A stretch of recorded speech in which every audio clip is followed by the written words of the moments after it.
Well, at least we have quorum. Yes, we do. I see I've got the thumbs up from the clerk, so I will call this public meeting to order.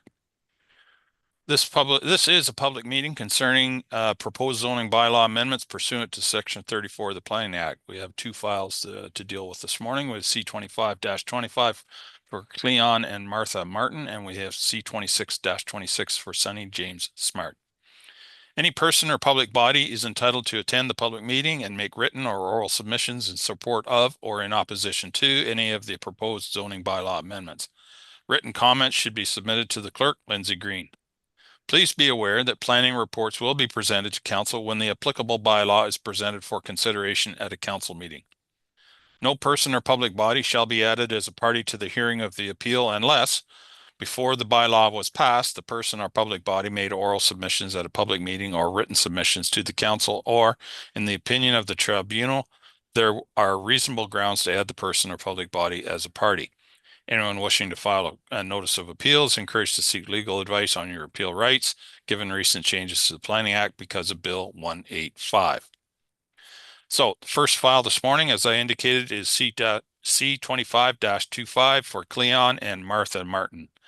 The purpose of the application is to rezone plus or minus 940 square meters of the subject lands for a small scale plus or minus 172 square meter on-farm diversified use. The proposed dry goods store would occupy the entire floor area of the existing residence. The effect would be to rezone the existing lot and house to allow a 172 square meter dry goods store. The applicant proposes to join the rezoned lot with the abutting farm parcel if approved. Location of the subject lands are 491227 Southgate Side Road 49 and 491233 Southgate Side Road 49. The legal description is Concession 6, Part Lot 11, Egremont Concession 6, Part Lot 11, and RP 16R9791, Part 2, Geographic Township of Egremont, Township of Southgate. Madam Clerk, may I please have confirmation that proper notice was given in accordance with the Planning Act? Yes, through you, Mayor Milne, proper notice was given in accordance with the act. The sign was posted and notice was sent out. Perfect. Thank you so much. I will now ask our planner to review correspondence received from commenting agencies and any written comments received by members of the public. Is this me? There we go, Victoria. Thank you so much. Thank you very much. Good morning, everybody. So comments received for this file include Enbridge Gas and Historic Saugeen Métis, both of which had no concerns. Township Public Works advised that safe access can be provided and also require a commercial entrance. Saugeen Valley Conservation Authority advised that the properties are not within SVCA regulated area and don't require a permit. And Grey County planning staff recommend that some measure such as a holding provision is implemented to ensure that the proposed OFDU cannot be used until the two lots have merged, and provided that D6 guidelines can be addressed, which is their typical comments for OFDUs. No further comments or concerns from Grey County. And that's all the comments received at this time. Thank you, Victoria. Do council have any questions at this point in the meeting? Barb, please. Thank you. And thank you, Victoria, to the commercial entrance. I note that there is already a commercial or farm entrance. Will the residents will it be a joint driveway? I just note that in the past there has been a property on Highway 6 that has a joint or shared laneway with a business, and they can no longer, or now they can't sell the house without the business. So there, a severance is impossible. So I'm just wondering how that the driveways will work out. Will there be a farm entrance to the house and then a separate commercial entrance to the dry goods store and bakery? Thank you. As it stands right now, it looks like they want to keep the existing entrance into the OFDU separate. But maybe that's something that staff can look at further to provide some clarification in the report. But as far as the site plan kind of outlines, it would be two separate entrances to provide, I guess, just some better separation between the existing dwelling and then the shop as well. But yeah, that's something, yeah, I can look into and discuss further with Public Works if that's something that's that would be appropriate if we can keep two separate entrances. Thank you. Follow up. Yep, Mr. go Chair? ahead. Yep. So thank you for that. I think house and barn, that portion, if that was separate from the commercial use, might be in order, but I will, of course, staff have the best interests of our roadways and entrances at heart. My follow-up question is also with regard to, I know that there's going to be parking. What about accessibility? Will they be required to meet accessibility standards for the retail outlet? For you, it's only in our zoning bylaw, it's written that over a certain amount of parking spaces and based on use, would you require, I think it's over 20 spaces, you require handicap or accessible spaces. So in this regard, I don't think they would meet that. But again, that if that's something that council needs further clarification on, I can definitely add that into the report. I'm actually more interested in accessibility to the building. Oh, I see. Yeah, like perhaps a ramp or whatnot. Um, I'll just maybe jump in. That would like it would fall under the building Yeah. department. Yeah, those Yeah, is that would it- fall under the OBC. Yeah. yeah, there is a Thank main you. entrance that has some stairs, but no ramp. And yeah, like Lindsay stated, our clerk, it would be OBC. Thank you. Okay, I see Martin's hand, but just before we go there, John, did you have any comments regarding the entrance configurations? If they keep the two entrances that are there now, that's fine. Again, they're existing, but wherever it's going into the proposed dry goods store would have to be a commercial entrance to allow for the trucks in and out, which it is a paved road, so they would also have to pave then from the edge of the pavement to the property line as part of that Yep. as well. Okay, very good. Thanks, John. Martin, I see your hand. Go ahead, please. Yeah, thank you, Brian. Yeah, just kind of, I had the same question that Barb had about the accessibility, because looking at that front shot of the house on page 22, it's just your typical house, but accessibility will need a ramp, and thank you for mentioning that the building department. But the one thing about the parking, since this is an OF on-farm diversified use, and there usually is with each file that we look at, there's always been different amounts of parking spaces. How would that apply to this, and how many spaces, and what kind of parking? Right now is just a gravel driveway with grass. So are they going to have to do a lot more work on getting a bigger parking area for this? And the other question, so I won't, it was mentioned the holding position.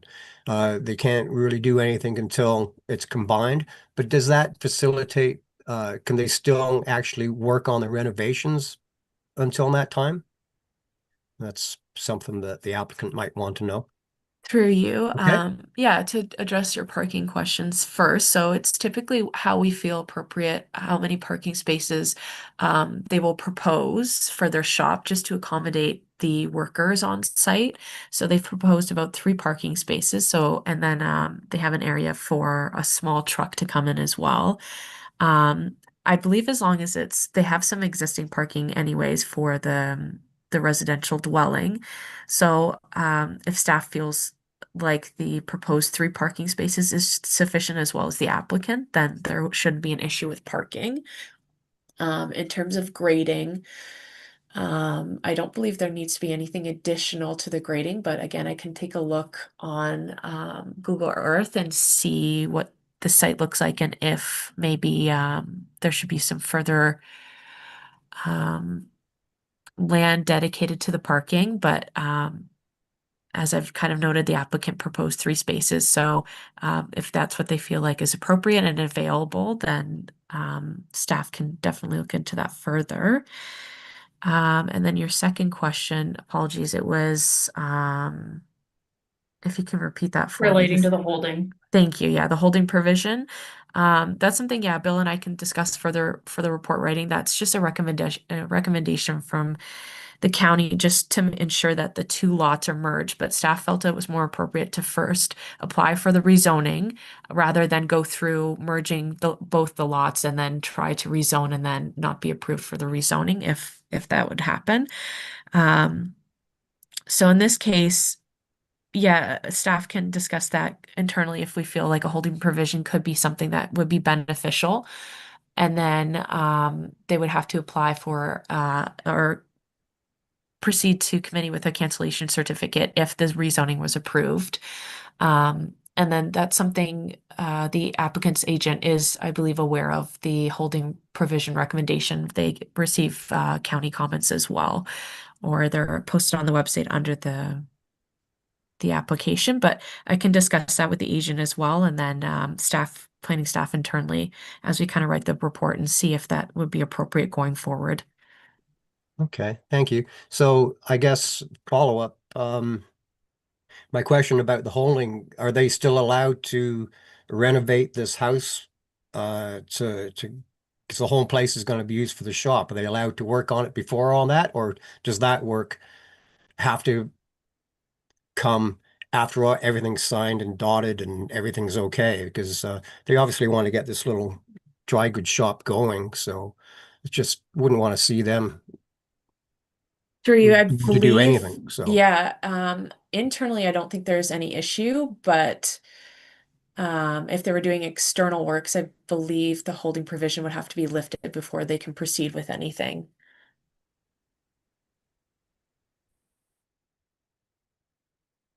Sorry, Bill, go ahead. Can I add just I believe, sorry, just Brian, his internet must have cut out. So Deputy Mayor, that is on you to take over. But I think Bill wants to respond to that. just to add, Victoria is right. We need to assess whether the holding provision is appropriate or not, or necessary. Probably they can't work on the interior renovations because the CBO has to issue a change of use permit, and that change of use permit would be conditional on signing the site plan agreement, and the zoning would. Well, I think how we would write it is that it'll be written to make sure it is on a full lot, and can't be on its own. And I think Victoria and I, when we sit down and talk about, we'll be able to write the zoning that way, and then they can go to committee and get their cancellation certificate, and then they can get their building permit. And under the Building Code Act, I believe they will require accessible features into the property for a commercial use. Okay, thank you, Bill. So if there are any other questions from members of council at this time, I'll move on.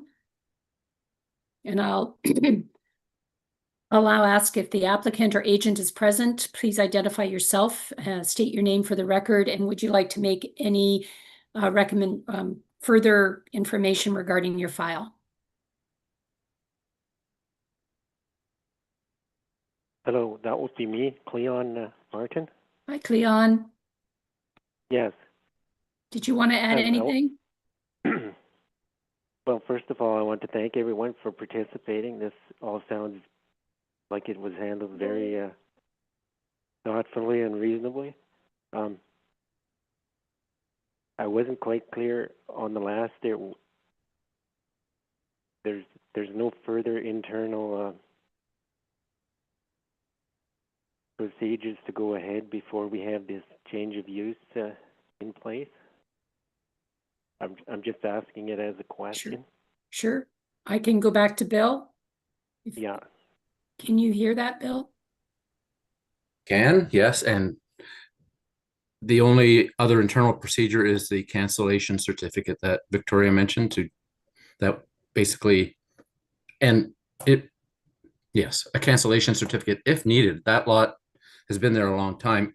It depends on whether it actually has a consent stamp on it from bygone days. If it doesn't have a stamp, it's just in the separate name, then you just have to transfer it over to the same name as the main building, or vice versa.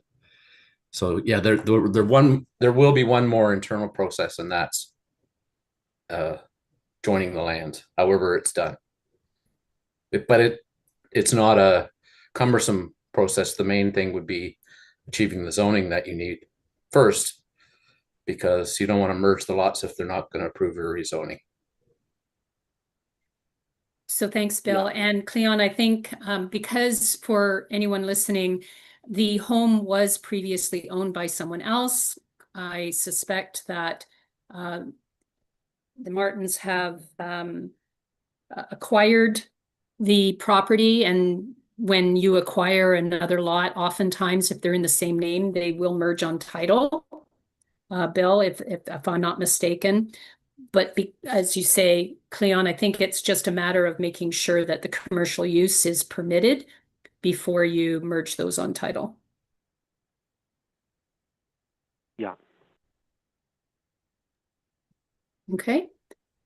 Then if that's all, we can move on. I will now ask if there's anyone present who would like to make a submission in support of the application.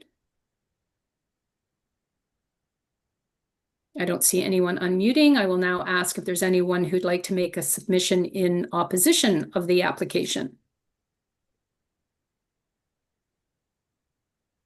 Are there any other questions or further discussion required from council at this time? Seeing no hands, we can move on to the next file. Thank you, Mr. Martin, Cleon, for joining us today. The second zoning bylaw amendment is file number C26-25 for Sonny James Smart. The purpose of the application is to rezone the subject lands from community facility exception 401, bracket CF-401, close brackets, zone to a site-specific zone to allow the existing church to be converted to a residential use. Can I, just before I go on, Lindsay, just to confirm that we still have Jim and Monica online for quorum purposes? Yep. I see them on there. Yes, I'm here. Okay, thank you. The effect is to rezone the site containing an existing church so that the existing building can be converted to a residential use. The location of the subject lands is Plan 110, Lot 24, Part Lots 23 and 25, West Main Street, RP 16R10955, Part 1, Geographic Township of Egremont, Township of Southgate, with a civic address of 392050 Gray Road 109. May I please have confirmation from the clerk that proper notice was given in accordance with the Planning Act?